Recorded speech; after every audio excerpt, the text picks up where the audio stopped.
আচ্ছা আমার কথা ছেড়ে দেন, 24-25 বছর বুখারী শরীফ পড়াচ্ছি তো কি হয়েছে?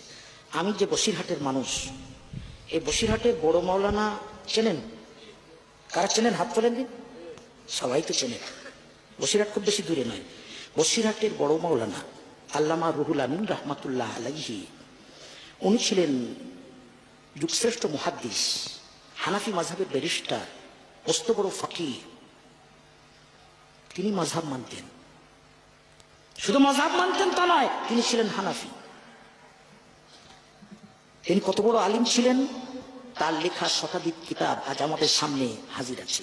তিনি চলে গেছেন, তার কিতাব কথা বলছে, কিতাব দেখলে বোঝা যায় ওই রকম মুহাক্কিক আলিম বাংলার মুখে আবার কবে পয়দা হবে আল্লাহ মালুম।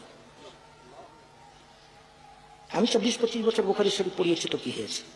আরবিতে পড়ালাম নাই। আরে আরবি তো আরবের ভাঙ্গিরাও মেথররাও আরবি বলে, ছেড়ে দেন।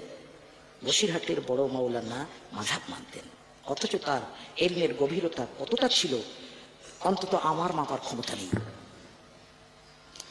সে আল্লামা রুহুল আমিন রহমাতুল্লাহ আলাইহির পীর, এই বাংলার মুজাদ্দিদ বলে আমি মোহাম্মদ নাসিরউদ্দিন চাঁদপুরি বিশ্বাস রাখি। জামানার মুজাদ্দিদ,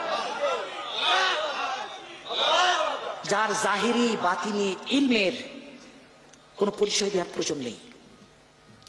আজ আমি মোহাম্মদ নাসিরউদ্দিন চাঁদপুরি যদি আপনাদের চন্দনেশ্বর বাজারে ওয়াজ করি, কনফারেন্সে থাকি, তাহলে মুজাদ্দিদে জামান দাদা হুজুর পীর কেবলা রহমাতুল্লাহ আলাইহির বরকত।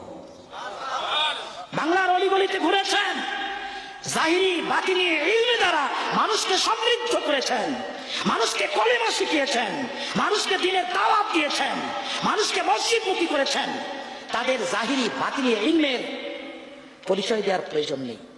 নাসিরউদ্দিন চাঁদপুরির কথা ছাড়ুন, মুজাদ্দিদে জামান দাদা হুজুর পীর কেবলা রহমাতুল্লাহ আলাইহি ছিলেন মাযহাবপন্থী মানুষ, ছিলেন হানাফি।